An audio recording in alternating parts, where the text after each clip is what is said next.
Bismillahirrahmanirrahim. Assalamualaikum warahmatullahi wabarakatuh. Alhamdulillahirrabbilalamin. Allahumma sholli wa sallim ala nabiyyina Muhammad. Ya, bagaimana kabarnya Ananda soleh-soleha di rumah? Semoga sehat selalu dan tetap semangat, insya Allah. Amin. Baiklah, soleh-soleha, sebelum kita melanjutkan, kita berdoa dulu dan membaca doa sebelum belajar. Bismillahirrahmanirrahim. Rabbi zidni ilman warzuqni fahman wa alimni bis-sholihin. Amin. Amin ya rabbal alamin.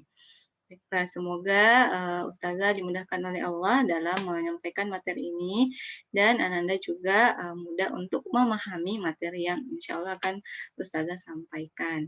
Baiklah, soleh-soleha yang insya Allah dirahmati Allah. Materi kita pada kesempatan kali ini ya di pembelajaran Bahasa Indonesia di kelas 6 adalah tentang menyusun teks pidato. Baiklah, kalau di pertemuan sebelumnya, di pekan lalu kita sudah membahas tentang apa itu pidato dan jenis-jenis pidato.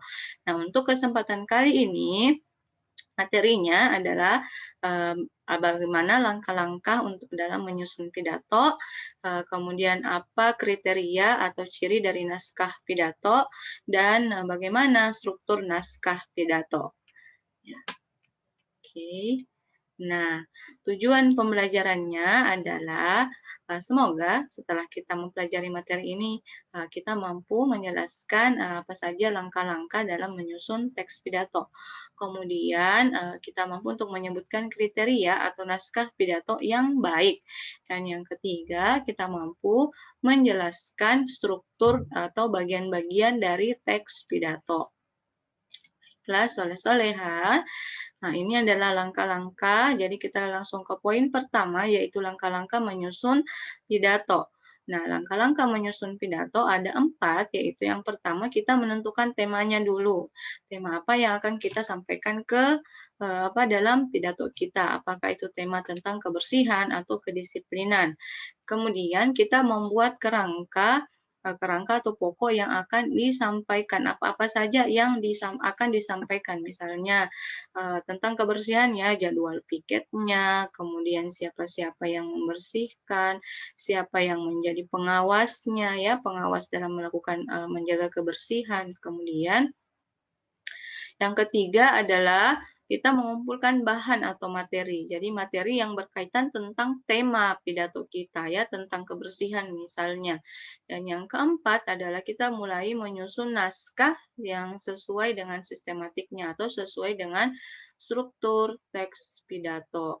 Nah, yang mana itu struktur teks pidato? Nanti akan kita pelajari di poin selanjutnya. Ya. Ya, selanjutnya ya, bagaimana ciri-ciri atau kriteria naskah pidato yang baik?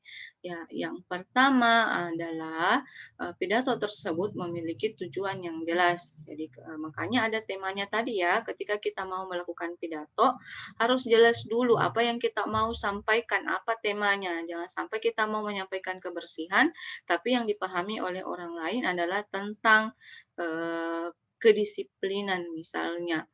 Kemudian isi materinya harus jelas dan mudah dipahami atau mudah dimengerti. Makanya ada tema tadi ya supaya jelas dalam membuat kerangka pidatonya.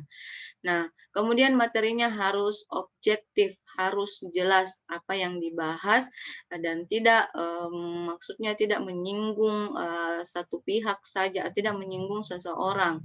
Jadi pidato tersebut harus disampaikan dengan baik. Nah, selanjutnya berisi wawasan baru yang menarik perhatian. Jadi disampaikan kira-kira apa info yang terkait dengan tema yang akan kita bahas sehingga orang akan tertarik dengan pidato yang kita sampaikan.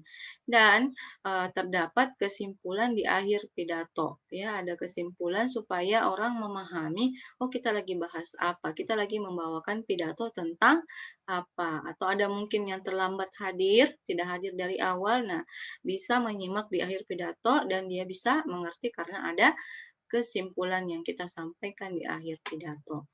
Kemudian bahasa yang disampaikan juga harus jelas ya, makanya harus menggunakan kalimat-kalimat efektif supaya bahasa tersebut mudah dipahami oleh orang yang mendengarkan pidato. Kemudian yang ketiga adalah bagaimana struktur naskah pidato atau kerangka pidato. Jadi kerangka pidato itu terdiri atas 3 bagian. Yang pertama ada pembukanya, kemudian ada isinya, dan ada penutupnya atau ada intinya. Ada pembuka, ada inti atau isi pidato, kemudian ada penutupnya. Nah, pembuka di sini berisi tentang salam, kemudian puji-pujian kepada Allah, kemudian kepada sholawat, kemudian ucapan terima kasih ya, boleh juga di bagian awal membuka pidato. Kemudian di bagian inti atau isi, di sini kita sampaikan apa yang ingin kita sampaikan di pidato ini, apa intinya ya. Apa inti dari pidato ini? Kemudian di bagian penutup ya, di bagian penutup itu berisi tentang boleh ucapan terima kasih, boleh kata permohonan maaf, dan juga salam penutup ya. Jadi inilah kerangka pidatonya, kerangka pidato yang sesuai dengan eh, kriteria yang sesuai dengan aturan pidato. Baiklah, soleh-soleha. Alhamdulillah, terima kasih atas perhatian Ananda soleh-soleha. Semoga mudah dipahami. Dan Ustazah akhiri. Assalamualaikum warahmatullahi wabarakatuh.